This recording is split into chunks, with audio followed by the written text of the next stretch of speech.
Can you talk about Block Royal Family? You ended up forming with Don Dinero and Joell Ortiz, right? How did that end up happening? Yeah, so I was already like, I already had like my groups and stuff like that, like Mafia Negra. I was a part of already a Spanish group, but Black Royal when it came, when they came around on Dinero, he introduced me to Screw. That's how I met Akon and Joell Ortiz. And the plan was like they wanted to promote a Spanish rapper, so they did it through me and Don Dinero. And Black Royal became, to be honest with you, like the Wu-Tang of Latin America, and even in some countries in Europe, from like North Africa to like Spain, Switzerland, Italy, where without me planning it, there were Black Royal groups being formed in every single country because when the Black Royal thing happened, I started saying Black Royal 401. I'm from Providence. That's the area code. So a lot of them they got so influenced by Black Royal, by me and Don Dinero, that they were just creating these groups. So because in the songs I would say like, hey, like reggaeton artists, like you're trying to blackball the rappers from South America. You don't want them to be heard. You know what I'm saying? You don't want the rappers from Dominican Republic to be heard. So it became like a revolution or something. So a lot of these rappers that felt that they wasn't getting to where they wanted to because reggaeton was holding them back, they were like, let's just be Black Royal. And they were like Black Royal Chile, Black Royal Colombia, Black Royal Spain. And it blew up like suddenly, like it was crazy, bro. It became literally a movement. Black Royal had this thing in New York and they had Akon, you know what I'm saying? But when I stepped into it, it became global, bro. Like it was the Black Royal became global, and I don't know if you know the story, but Akon ended up parting ways. Like he was still with Universal and doing songs. If you hear him with Eminem, Smack That, he mentions Black Royal. He's got all the Black Royal brothers behind him.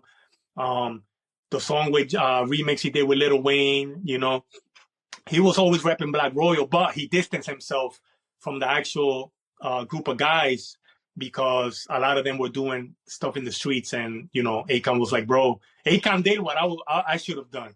Like, I'm going to do the business side. And if I keep you guys around and you guys keep screwing up, you're going to mess up my image and ruin my career. So that's what he ended up doing. And then Joel, I think it was,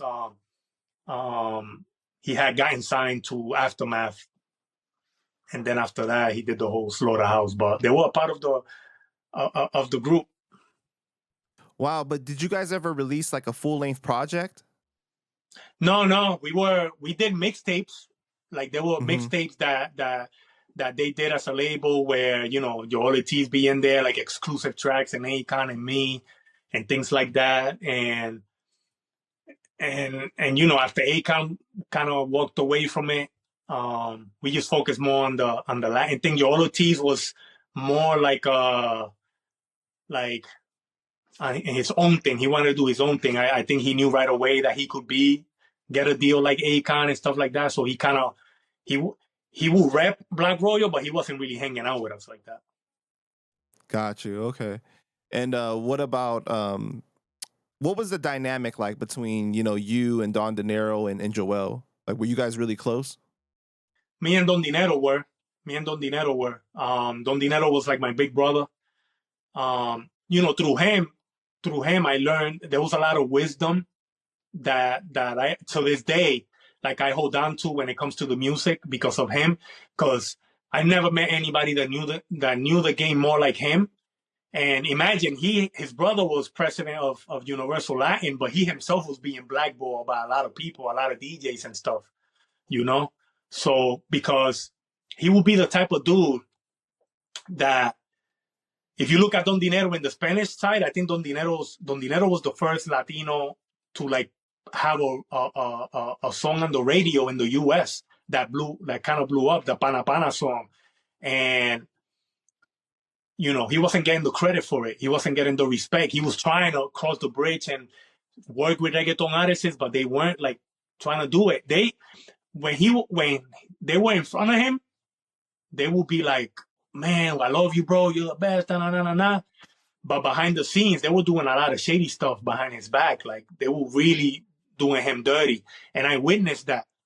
And he had no chill. Like even in these conferences I was talking about, there was one where there was a guy who was like the main director at the time doing music videos for like everybody. And Don Dinero got up when there was time for questions, and he just started going off at him. He was like, "What was your first video? Who did your first video? Who gave you the camera for your, your first camera?" And literally everything. And the guy was like, "It was you." Then, so why this and why that? Like he was putting him in his spot, basically saying like, now that you're there, you forgot about who put you on, And he did that to so many people, And to me, I was like, wow, like I have to respect that, because he wasn't just saying, it's not like somebody in the hood that grows up with you that you make, and they feel like they're like you owe them something. He was somebody that actually was opening doors for people. People when they had nowhere to sleep, they will sleep over his house, and then they become famous. I'm not gonna say no names, but there were big artists that literally were sleeping in his garage. That when he was trying to like do a certain type of thing with them, even for a remix, they'd be like, nah, they wouldn't even want to talk to him on the phone. So I saw a lot of that with him, and I respected it, because I was like, man, like this guy's fighting a war. He's fighting a war of his own. You know what I'm saying? Yeah, that's crazy, man.